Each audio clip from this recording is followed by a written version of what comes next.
Hi friends, welcome to Malarvanam. எல்லோரும் எப்படி இருக்கீங்க? ஹோப் எல்லோரும் நல்லா இருப்பீங்க நம்புகிறேன். நாங்களும் எல்லோரும் ரொம்ப ரொம்ப நல்லா இருக்கோங்க.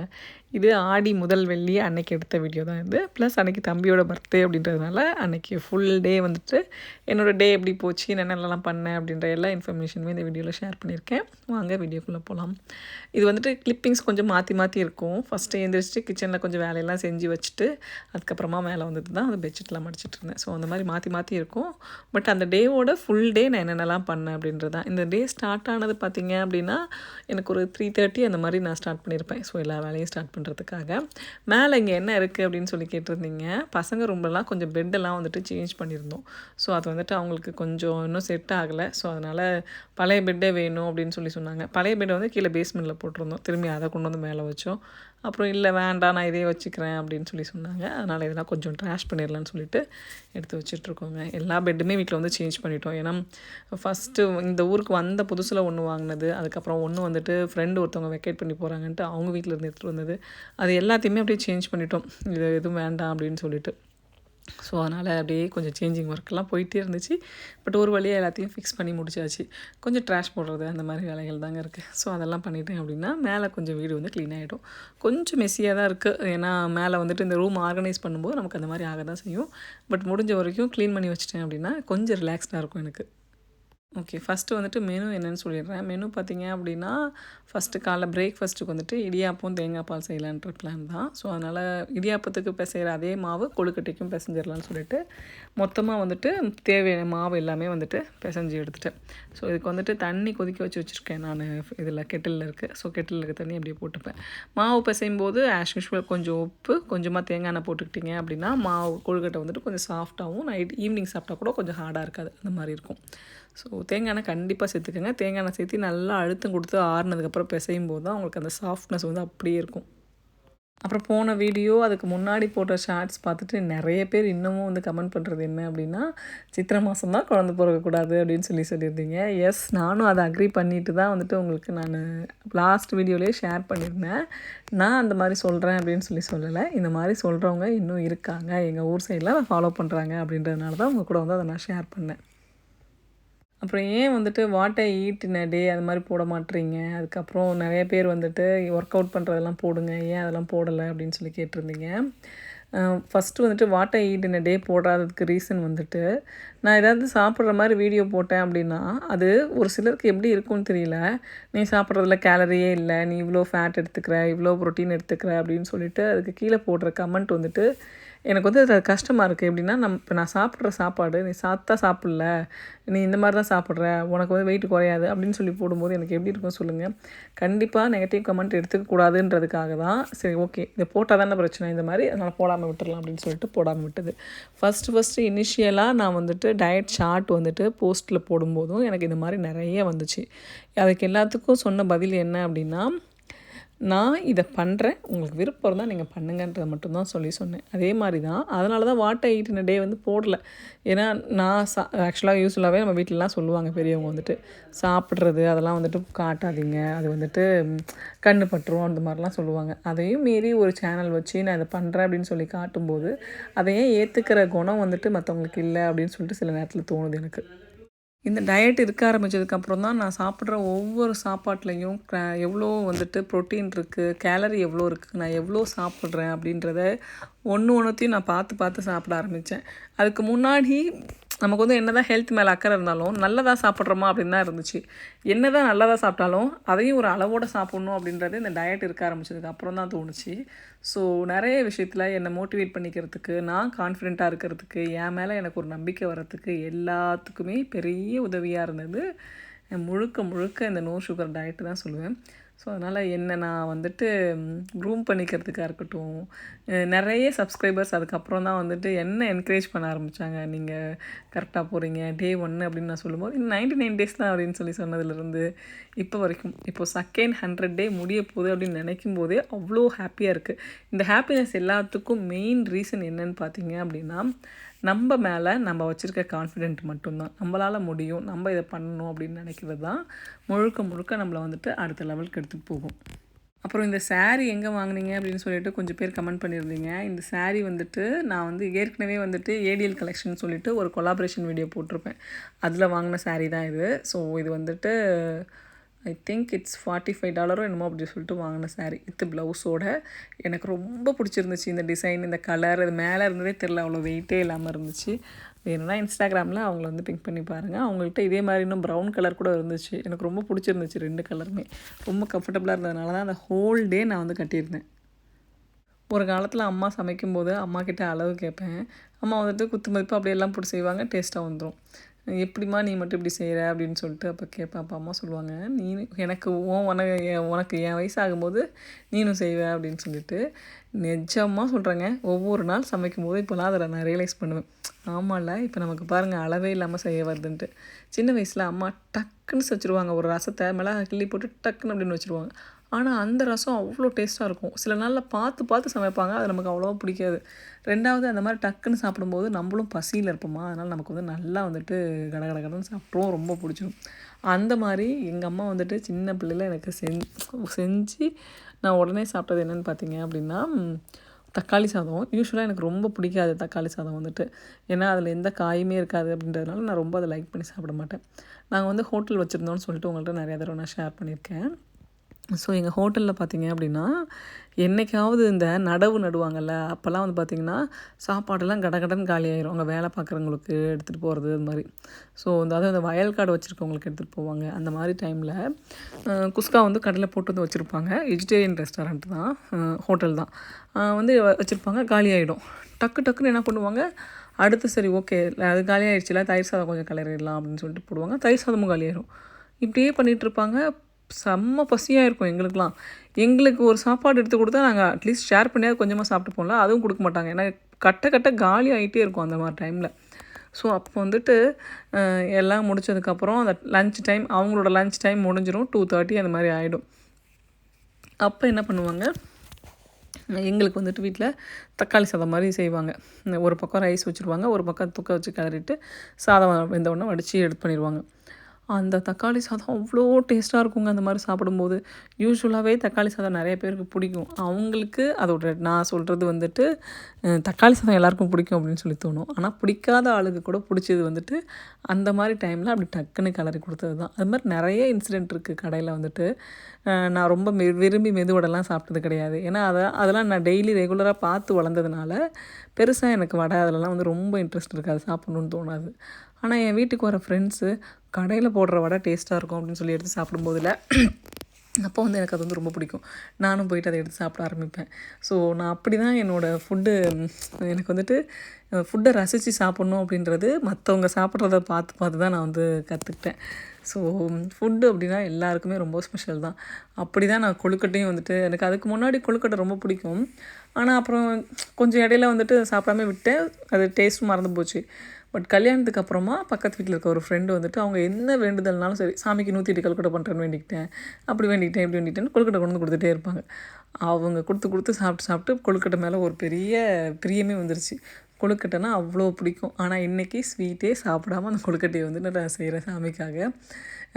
எனக்கு ஹாப்பி தான். நான் வந்து ரொம்ப ஃபீல் பண்ணிலாம் செய்யலை. எவ்வளோ கொழுக்கட்டை சாப்பிட்ருக்கேன், எவ்வளோ ஸ்வீட்டு சாப்பிட்ருக்கேன், திகட்ட சாப்பிட்ருக்கேன். அப்போ திகட்ட சாப்பிடாமல் இருக்கணும்ல அப்படின்னு நினச்சி மனசை தேத்திப்பேன். ஆடி மாதம் வெள்ளிக்கிழமை வந்துட்டு நம்ம இந்த மாதிரி விளக்கேற்றி சாமி கும்பிடும்போது அவ்வளோ நல்லது. ப்ளஸ் ஆடி மாதம் பார்த்திங்க அப்படின்னா ரொம்ப ஸ்பெஷலான மந்த்து சாமிக்குன்னு சொல்லுவாங்க இல்லையா, அதே மந்தில் நீங்கள் ராகு காலத்துலேயும் விளக்கேற்றி சாமி கும்பிட்டீங்க அப்படின்னா அவ்வளோ சிறப்புங்க. எந்த கஷ்டமும் இருக்காது, எல்லாமே சரியாயிடும் அப்படின்னு சொல்லுவாங்க. ஸோ இதெல்லாம் வந்துட்டு நான் கோயிலுக்கு போகும்போது பெரியவங்க சொன்னது, அம்மா சொன்னது, நான் சிலதெல்லாம் பண்ணி ஃபாலோ பண்ணி பார்த்தது, அந்த மாதிரி விஷயங்கள் மட்டும்தான் வந்துட்டு யூடியூப்பில் ஷேர் பண்ணுவேன். நிறைய பேர் வந்துட்டு நீங்கள் எப்போ பார்த்தாலும் சாமின்னு சொல்கிறீங்க அப்படின்னு சொன்னீங்கன்னு வச்சுக்கோங்களேன். நம்ம சொல்கிற ஒரு விஷயம் கடவுள் காதில் மட்டும் விழுகும்போது தான் அது ரகசியம். ஏன்னா அது நமக்கும் யார்கிட்டையுமே போயிட்டு டைரெக்டாக பேசாத கடவுளுக்கும் இருக்கிற ஒரு தொடர்பு. வேறு யார்கிட்ட நீங்கள் எதை சொன்னாலும் அது எப்படியாவது ஒரு வகையில் வந்துட்டு வெளில போயிடும். அதுக்கு இது மாதிரி ஒரு நம்பிக்கை வச்சுட்டு நம்ம மனசில் இருக்க சந்தோஷம் எல்லாத்தையும் கடவுள்கிட்ட சொல்லும்போது அது அவர்கிட்ட மட்டும் இருக்கும். அது பாசிட்டிவாக நமக்கு எல்லாமே நல்லதாக நடக்கும் அப்படின்னு சொல்லிட்டு தான் பிலீவ் பண்ண ஆரம்பித்து ஒவ்வொரு நாளும் சாமி கும்பிடும்போது ரசித்து சந்தோஷமாக கும்பிடுவேன் நான். அப்புறம் நான் சொல்ல மறந்துட்டேன். அது மாதிரி நான் வந்து தக்காளி சாதத்தை வந்து பசியில் ருசித்து சாப்பிட்டேன் இல்லையா, அது மாதிரி நீங்கள் பசியில் ருசித்து சாப்பிட்டு அதோட டேஸ்ட் நாக்கில் நின்று அதுக்கப்புறம் பிடிச்ச ஃபுட்டு ஏதாவது இருந்துச்சு அப்படின்னா கண்டிப்பாக கமெண்ட்ஸில் சொல்லுங்கள். புதுசாக ஒரு ஃபுட்டு இது வரைக்கும் ட்ரை பண்ணியிருக்க மாட்டீங்க, இந்த மாதிரி ஃபுட்டு ட்ரை பண்ணியிருக்கீங்கன்னா கண்டிப்பாக அதையும் சொல்லுங்கள். நான் வந்துட்டு அந்த மாதிரி ஃபுட்டை செஞ்சு பார்க்குறேன் வீட்டில். ஏன்னா அப்பப்போ எனக்கு தோணும், நம்ம ஒரே மாதிரி சமைச்சிட்ருக்கோமே, புதுசாக கொஞ்சம் அப்பப்போ நல்லா பண்ணால் நல்லாயிருக்கும் அப்படின்னு சொல்லிட்டு. அந்த மாதிரி ஏதாவது இருந்துச்சு அப்படின்னா எனக்கு வந்துட்டு கமெண்ட்டில் சொல்லுங்கள். இது வந்துட்டு வேர்க்கடலை, தேங்காய், வெல்லம் போட்டு செய்கிற பூரணம். இது ஃபஸ்ட் டைம் இது மாதிரி ட்ரை பண்ணுறேன். எப்போயுமே தேங்காயும் வெல்லமும் போட்டு பண்ணுவேன். இதுதான் முதல் தடவை இந்த மாதிரி எல்லாத்தையுமே போட்டு ஒன்றா வச்சது. இதுவுமே டேஸ்ட் நல்லா இருந்துச்சுன்னு சொல்லிட்டு வீட்டில் எல்லாருமே சொன்னாங்க. சரி, இதோடு நம்மளை விட்டுருவாங்கன்னு பார்த்தா லஞ்சுக்கு பூரி வேறு கேட்டாங்க. ரொம்ப கஷ்டமாக இருந்துச்சு. எவ்வளோ வேலை தெரியுமா அன்றைக்கி எனக்கு. பட் என்னென்னா கொஞ்சம் சலிப்பு இருக்க தான் செய்யும். சலிக்காமலாம் நான் செய்வேன் அப்படின்லாம் சத்தியமாக சொல்ல மாட்டேன். ஒரு காலத்தில் செஞ்சேன், சலிக்காமல் பிள்ளைங்க சாப்பிட்ணும், அவங்களுக்கு ரொம்ப பிடிச்சதாக இருக்கணும் அப்படின்ட்டுலாம். பட் அதுக்கப்புறம் பார்த்திங்க அப்படின்னா நமக்கும் வந்துட்டு நம்ம நல்லா சமைச்சப்போ அவங்க நல்லா சாப்பிட்ருக்க மாட்டாங்க. இப்போ நல்லா சாப்பிட்ணுன்னு நினைக்கிறாங்க. எனக்கு என்னோடய வேலை, ஹெல்த்து இதெல்லாம் யோசிக்கும்போது எனக்கு வந்துட்டு இப்போ கொஞ்சம் சலிப்பாக தான் இருந்துச்சு. பட் இருந்தாலும் அந்த டே தானே பிள்ளைங்க ஸ்பெஷலாக நினச்சி கேட்குது அப்படின்னு நினச்சிட்டு செஞ்சு கொடுத்துட்டேன். நிறைய விஷயம் குழந்தைங்களுக்கு வந்துட்டு நம்ம ப்ராமிஸ் பண்ணுவோம் இல்லையா, இன்றைக்கி செய்கிறேன், நாளைக்கு செய்கிறேன் அப்படின்னு சொல்லிட்டு. என்னால் வந்துட்டு ஃபுட்டு விஷயத்தில் மட்டும் அந்த ப்ராமிஸை வந்துட்டு சில நேரத்தில் காப்பாற்ற முடியாது. என்னென்னா, நான் நைட்டு காலையில் எழுந்திரிச்சு உங்களுக்கு வாஃபிள் பண்ணித்தரேன் அப்படின்னு சொல்லியிருப்பேன். ஆனால் அன்னைக்குன்னு பார்த்து வீட்டில் வாழைப்பழம் இருக்காது, இல்லை முட்டை இருக்காது. அதை நான் கவனிச்சிருக்காமல் அந்த ப்ராமிஸை வந்து கொடுத்துருப்பேன். நைட்டு சொல்லிட்டு போய் தூங்கியிருப்பேன், கடைக்கு போகவும் டைம் இருக்காது இல்லையா.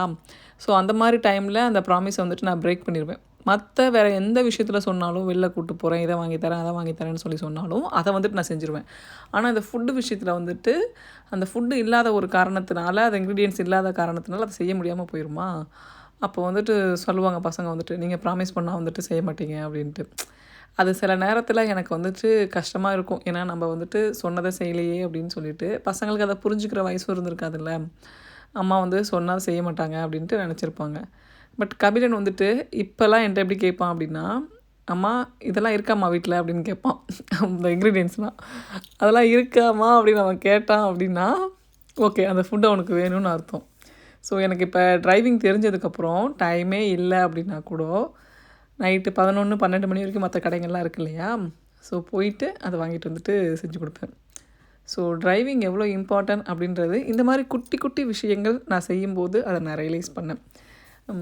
ஹஸ்பண்டுக்கு பர்த்டேக்கு வந்துட்டு கிஃப்ட் வாங்கும்போது முன்னாடி யாரையாவது ஒருத்தரை டிபெண்ட் பண்ணியிருப்பேன். கேக் வாங்கிட்டு வாங்க அப்படின்னு சொல்லி கேட்பேன்.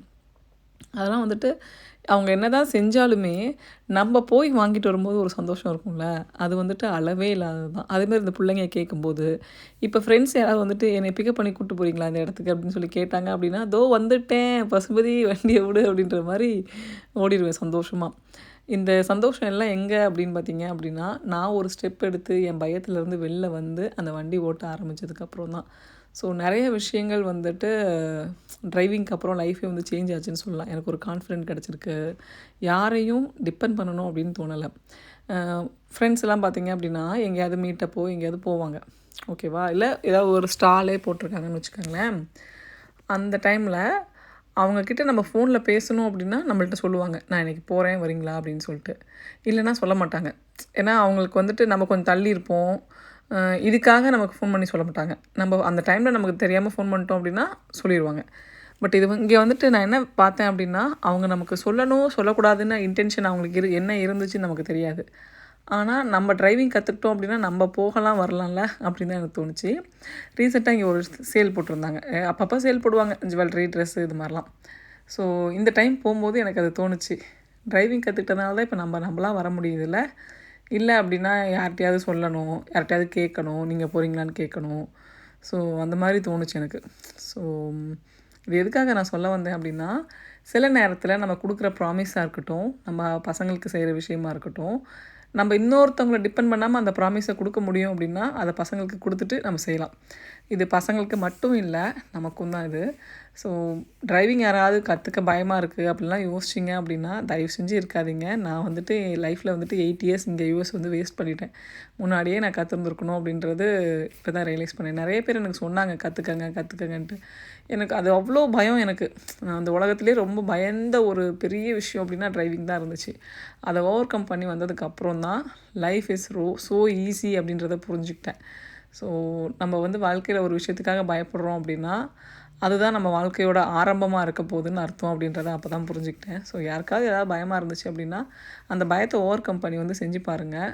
நிஜமாக லைஃப் டோட்டலாக சேஞ்ச் ஆகும். அது ஒரு மேஜிக் மாதிரி இருக்கும். நிறைய பேர் சொல்லுவாங்க அது ஒரு மேஜிக் எனக்கு நடந்துச்சுன்ட்டு. அந்த மேஜிக்கு நீங்கள் ஒரு ஸ்டெப் எடுத்தீங்க அப்படின்னா கை மேலே பலன் கிடைக்கும்னு சொல்லுவாங்கள்ல, அந்த மாதிரி தான். குட்டி குட்டி விஷயங்களுக்கு வந்துட்டு பயந்தனா இவ்வளோ தைரியமாக ஒரு விஷயத்த பண்ண முடியும், கான்ஃபிடென்ட் வந்துச்சு அப்படின்னா அது டிரைவிங்கில் தான். அதுக்கு நிறைய ஷேர் பண்ணியிருக்கேன். நான் வந்துட்டு டிரைவிங் ஏன் எனக்கு பயமாச்சு, நான் எப்படி வந்துட்டு அவ்வளோ பயந்தேன் அப்படின்ற எல்லா இன்ஃபர்மேஷனுமே நான் இதுக்கு முன்னாடி சொல்லியிருக்கேன். ஆனால் எல்லாமே அப்படியே மாறிடுச்சு டிரைவிங் தெரிஞ்சதுக்கப்புறம். செல்ஃப் கான்ஃபிடென்ட் வர்றதை தாண்டி நம்ம யார்கிட்டையும் போயிட்டு அன்வான்டாக டிபெண்ட் பண்ண தேவையில்ல அப்படின்றது தோணுச்சு. நான் அந்த ஜுவல்லரி இது சொன்னேன் இல்லையா, அப்போ போயிட்டு சப்போஸ் நம்ம அன்றைக்கி பேசலைன்னு வச்சுக்கோங்களேன், அவங்க போயிட்டு வந்திருப்பாங்க. அப்போ அது நமக்கு எவ்வளோ கஷ்டமாக இருக்கும். நம்ம க்ளோஸ் ஃப்ரெண்டாக இருந்தாலுமே நம்மள்கிட்ட சொல்லாமல் தான் அவங்களும் போயிருப்பாங்க. அவங்க இன்னொருத்தவங்க கூட போயிருப்பாங்க, கூப்பிட்டாங்கன்னு சொல்லிட்டு போயிடுவாங்க. ஆனால் நம்மள்ட்ட சொல்லியிருக்க மாட்டாங்க. அது நமக்கு எவ்வளோ கஷ்டத்தை கொடுக்கும். அந்த மாதிரி கஷ்டங்கள்லாம் இங்கே நிறைய பேர் நமக்கு கொடுத்துருப்பாங்க. போகும்போது சொல்லாமல் போவாங்க. கேட்டால் வந்துட்டு இல்லை அவங்க கூப்பிட்டாங்க நான் போயிட்டேன் அப்படின்னுவாங்க. அவங்க கூப்பிட்டு இவங்க போயிருந்தா கூட ஒரு குட் ஃப்ரெண்டாக இருந்திருந்தாங்க அப்படின்னா அவங்க கூப்பிட்றாங்க நான் போகிறேன், வேணும்னா சொல்லுங்கள் நான் உங்களையும் கூப்பிட்றேன், அவங்கள்ட்ட வேணால் கேட்கவா அப்படின்னு சொல்லிட்டு நல்ல ஃப்ரெண்டாக தான் நம்மள்ட்ட கேட்பாங்க. சில பேர் வந்துட்டு போனதையும் மறைப்பாங்க, நம்மக்கிட்ட வந்துட்டு அதை சொல்லாமையும் இருப்பாங்க. ஸோ இந்த மாதிரி நிறைய விஷயங்கள் எல்லாமே பார்த்திங்க அப்படின்னா நமக்கு வலி கொடுக்கும் இல்லையா. இதெல்லாம் வந்துட்டு நீங்கள் செல்ஃபாக இண்டிபெண்ட்டாக இருக்க ஆரம்பிச்சிட்டிங்க அப்படின்னா அந்த வலிலாம் அப்படி ஒரு சொடக்கு போடுற நேரத்தில் நம்மளை விட்டு போயிருங்க. இதை நான் அனுபவ ரீதியாக கூட சொல்கிறேன்னு வச்சுக்கோங்களேன். ஸோ முடிஞ்ச வரைக்கும் நம்ம யாரையும் டிபெண்ட் பண்ணாமல் இருந்து பழகிட்டோம் அப்படின்னாவே நம்ம லைஃப் வந்து நல்லாயிருக்கும்.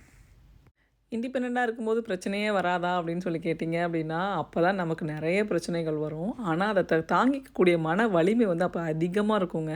இது வந்துட்டு ஒரு இந்த ட்ரான்ஸ்ஃபர்மேஷன் நடக்கும் இல்லையா, ஒரு ஹவுஸ் ஒய்ஃப் டு நம்ம வந்துட்டு ஒரு ஒர்க்கிங் உமனாக மாறும்போது, இல்லை நம்ம ஒரு பிஸ்னஸோ ஏதோ ஒன்று பண்ணும்போது அந்த ட்ரான்ஸ்ஃபர்மேஷன் வரும்போது அந்த மாற்றம் நமக்குள்ளேயுமே வரும்.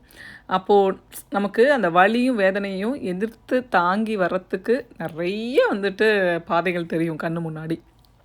அதுக்கு செல்ஃப் கான்ஃபிடென்ட் வேணும் அப்படின்னா நம்ம வந்துட்டு இண்டிபெண்ட்டாக இருக்கிறது ரொம்ப ரொம்ப அவசியம்.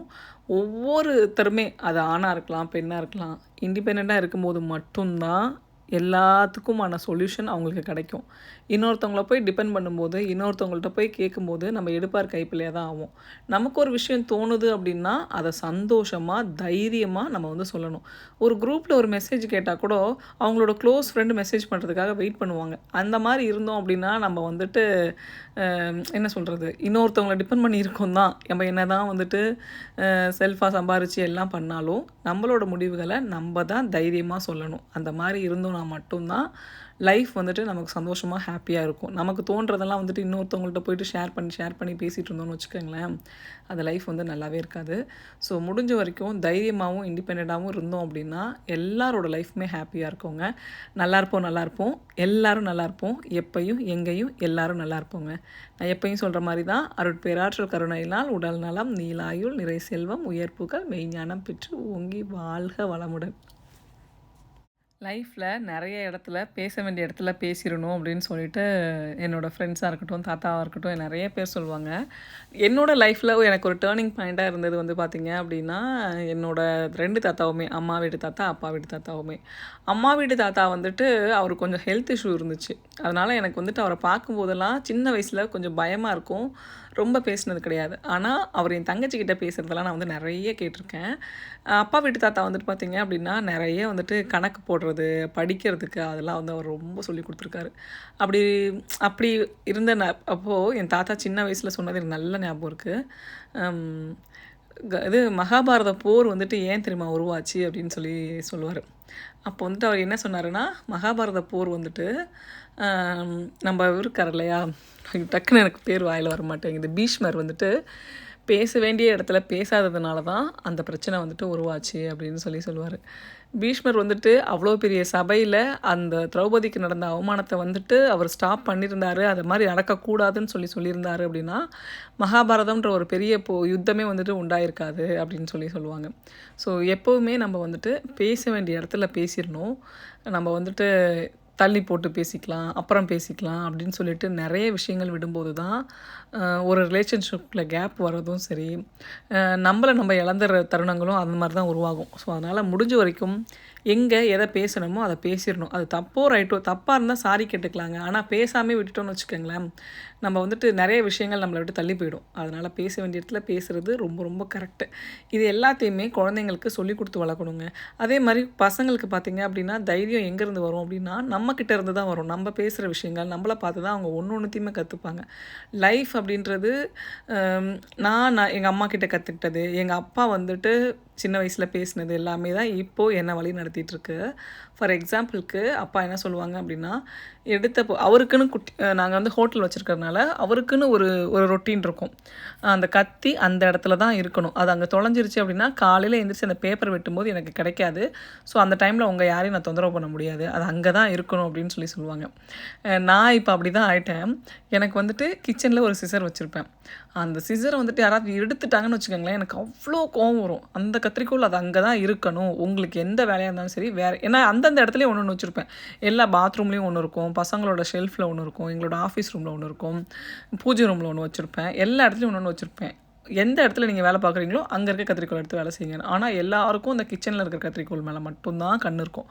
எனக்கு அதனால் இப்போ அதை நான் ரியலைஸ் பண்ணுவேன். எவ்ரி டைம் அந்த கத்திரிக்கோள் காணோம் அப்படின்னா நம்ம அப்பா வந்துட்டு அந்த இடத்துல அந்த கத்தி காணோனாலோ, இல்லை எங்கள் கடையில் தோசைக்குன்னு ஒரு தட்டு வச்சுருப்பாங்க. அந்த தோசை தட்டில் வந்துட்டு சம்டைம்ஸ் நாங்கள் வந்துட்டு ரொம்ப எல்லாமே முடிஞ்சிருச்சுன்னு வச்சுக்கோங்களேன், டிஃபன் டைம் முடிஞ்சிருச்சு அப்படின்னா அம்மா தோசை போட்டு கொடுப்பாங்க. அந்த தட்டிலையே சாப்பிட்ருவோம். அது தட்டு வந்து பார்க்க கொஞ்சம் அழகாக இருக்கும் அப்படின்றனால அந்த தட்டிலே சாப்பிட்ருவோம். அந்த நேரம்னு பார்த்தா யாராவது ஒருத்தர் வந்துட்டு வருவாங்க தோசைக்குன்னு சொல்லிட்டு. அப்போ தட்டு இருக்காதுல்ல, வேறு தட்டு. அப்போ செம்ம திட்டு வாங்குவாங்க, ஏன் அந்த இடத்துல சாப்பிட்றீங்க அப்படின்னு சொல்லிட்டு. அந்த மாதிரி அந்த விஷயம் அது அங்கே தான் இருக்கணும் அப்படின்ட்டு. இப்போது நான் அதை வந்துட்டு என் பசங்கள்கிட்ட வந்துட்டு சொல்லுவேன், அந்த கத்திரிக்கோளம் எடுக்காதீங்க அப்படின்னு சொல்லிட்டு. ஏதாவது எடுத்துகிட்டு அங்கே எங்கேயா வச்சுருவாங்க. அப்புறம் நான் தேடும்போது கொண்டு வந்து கொடுப்பாங்க. நான் எடுக்கல, நீ எடுக்கலன்னு இதில் பஞ்சாயத்து வரும். ஸோ அந்த மாதிரி இந்த டிசிப்ளின் வந்துட்டு நம்ம அம்மா கிட்ட இருந்து தான் வருது, நம்ம பேரண்ட்ஸ் கிட்ட இருந்து தான் நமக்கு வருது அப்படின்னா நம்ம பசங்களுக்கும் அப்படி தானே, நம்மக்கிட்ட இருந்தானே போகும் அப்படின்றத இப்போ ரீசெண்ட் டைமில் அதிகமாக ரியலைஸ் பண்ண ஆரம்பித்தேன். வந்துட்டு சின்ன பையன் வந்துட்டு பயங்கர வாய் எதிர்த்து பேசுவான் நல்லா. ஆனால் பெரிய பையன் வந்துட்டு அவ்வளோவா எதிர்த்து பேச மாட்டான். சொன்னால் கேட்பான். அப்போ ஹஸ்பண்ட் சொல்லுவாங்க, அவனை வந்துட்டு நீ பாரு, நீ பேசி பேசி பேசி உன் பேச்சை கேட்குற மாதிரி அவனை கொண்டு வந்துட்டேன், அப்போ அவனுக்கு சுயமாக இது பண்ணுறதுவே இருக்காது அப்படின்னு சொல்லிட்டு சொன்னாங்க. நான் அப்போ என்ன பண்ணேன், ஒரு நாள் அவன்கிட்ட நான் கேட்டேன். நிறைய வந்துட்டு இன்சிடென்ட் சொல்லுவேன். இந்த மாதிரி ஒரு ஸ்டோரியோ ஒரு பிரச்சனையோ சொல்லி அந்த பிரச்சனைக்கு நீ என்ன சொல்யூஷன் சொல்லுவேன் சொல்லிட்டு அந்த மாதிரி நான் கேட்பேன். அப்போ அந்த மாதிரி கேட்கும்போது அவன் கரெக்டாக தான் வந்துட்டு சொன்னான். ஒரு கட்டத்தில் எனக்குமே வந்துட்டு நான் வந்துட்டு ரொம்ப டாமினேட் பண்ணுறனோ, குழந்தைங்கள நான் வந்துட்டு ரொம்ப யோசிக்க விடாமல் பண்ணுறனோ அப்படின்னு சொல்லிட்டு ஹஸ்பண்ட் சொன்னதுக்கப்புறம் அந்த ஃபீல் எனக்கு வந்துருச்சு. அதனால் நிறைய விஷயம் வந்துட்டு நான் அமைதியாக விட்டுருவேன். அப்புறம் அவனே வந்துட்டு ஒரு ஒரு தடவை ஒரு இஷ்யூ வந்தப்போ ஒரு ஆர்கியூ பண்ணான். அப்போ அவன் ஆர்கியூ பண்ணப்போ அது ஒரு ஹெல்த்தி ஆர்கியூமெண்ட்டாக இருந்துச்சு. 2வது நான் அப்போ புரிஞ்சுக்கிட்டேன், ஓகே பையனை தைரியமாக தான் வளர்த்துருக்கோம், அவன் என்கிட்ட பேச தான் பயப்படுறான் அப்படின்ட்டு. என்கிட்ட பேசுனா நல்லா தான் பேசுவோம், நாங்கள் நல்லா தான் பேசுவோம், அந்த மாதிரிலாம் எதுவும் இல்லை. ஒரு தடவை எங்கள் அண்ணா கூட பேசும்போது அவன் சொன்னான், உங்ககிட்ட வந்துட்டு சொல்லணுன்னா பாயிண்ட்டாக பேசினா தான் கரெக்டாக இருக்குது, இல்லைனா வந்துட்டு நீங்கள் கேட்க மாட்டீங்க அப்படின்னா. நான் உடனே வந்துட்டு சரி ஓகே, அது என்னோடய தப்பு இருந்தாலும் நான் ரியலைஸ் பண்ணணும் இல்லையா, அந்த மாதிரி நான் வந்து பண்ணிக்கிட்டேன். என்னோடய 2 பசங்களுக்கும் பார்த்தீங்க அப்படின்னா 7 இயர்ஸ் வந்துட்டு ஏஜ் டிஃப்ரென்ஸ் இருக்குது. அதனால் எனக்கு நிறைய விஷயங்கள் வந்துட்டு பசங்கள்கிட்டருந்து கற்றுப்பேன் நான். ஸோ குழந்தைங்கள பொறுத்த வரைக்கும் நம்ம தான் வந்துட்டு எல்லாத்தையும் சொல்லித்தரணும். ஸோ நம்ம பண்ணுற நல்லது கெட்டது, நம்ம ஃபேஸ் பண்ணுற விஷயங்கள், நம்ம சில நேரத்தில் சோகமாக இருப்போம், நமக்கு இது மாதிரி நடந்துருச்சு அப்படின்னு சொல்லிட்டு அதை கூட பசங்க பார்த்திங்கன்னா அழகாக வந்துட்டு நமக்கு எக்ஸ்பிளைன் பண்ணுவாங்க. நீங்கள் இப்படி பண்ணியிருக்கலாம்லம்மா அப்படின்னு சொல்லிட்டு கேட்பாங்க. அந்த மாதிரி நிறைய விஷயங்கள் இருக்குங்க குழந்தைங்கள்ட்ட நம்ம கற்றுக்கிறதுக்கு. ஸோ கொஞ்சம் ரெஸ்ட் எடுத்ததுக்கப்புறமா ஈவினிங் வந்துட்டு ஸ்நாக்ஸ் டீ போட வந்துட்டேன். ஏன்னா அன்றைக்கி வந்துட்டு ஆடி மாதம் வெள்ளிக்கிழமை இல்லையா, சரி வந்துட்டு ஃப்ரெண்ட்ஸை வந்துட்டு இன்வைட் பண்ணியிருக்கேன், வந்துட்டு ஆரத்தி எடுத்துக்கிறதுக்கு, குங்குமம் மஞ்சள் வாங்கிக்கிறதுக்காக. ஸோ அதனால் அவங்க வருவாங்க. அவங்கெல்லாம் வந்ததுக்கப்புறமா கோவிலுக்கு போகலாம் அப்படின்னு சொல்லிட்டு பிளானு. ஸோ எல்லாம் வந்ததுக்கப்புறமா கோவில் கிளம்பி வந்தாச்சு. கோவிலில் நிஜமாலுமே எக்ஸ்பெக்ட் பண்ணல இவ்வளோ சூப்பராக சாமி தரிசனம் இருக்கும்னு சொல்லிட்டு. அவ்வளோ நல்லா சாமி தரிசனங்க. நல்லா பார்த்துட்டு ஆரத்தியெல்லாம் அப்படியே கண் கூட நின்று பார்த்துட்டு நம்மளும் ஆரத்தியெல்லாம் எடுத்துகிட்டு சூப்பராக வந்துட்டு அங்கேருந்து வந்தோம். நிறைய நேரத்தில் பிளான் பண்ணால் கூட நமக்கு அமையாது, கரெக்டாக ஆரத்தி டைமுக்கு போவோமான்னு தெரியாது. பட் அன்றைக்கி வந்துட்டு அவ்வளோ சூப்பராக போயிருந்தோம். இந்த வீடியோவை இதோட முடிச்சுக்கிறேங்க. பிடிச்சிருந்துச்சு அப்படின்னா நம்ம சேனலை மறக்காமல் லைக் பண்ணி ஷேர் பண்ணி சப்ஸ்கிரைப் பண்ணுங்கள். அடுத்து என்ன மாதிரி வீடியோஸ் வேணும் அப்படின்றத எனக்கு கீழே கமெண்ட் செக்ஷனில் சொல்லுங்கள். நிறைய ஐடியாஸ் கொடுத்துருக்கீங்க, அது எல்லாத்தையுமே சீக்கிரமாக நம்மளோட சேனலில் இம்ப்ளிமெண்ட் பண்ண ட்ரை பண்ணுறேங்க. Thanks for watch our channel. Keep support our சேனலுங்க.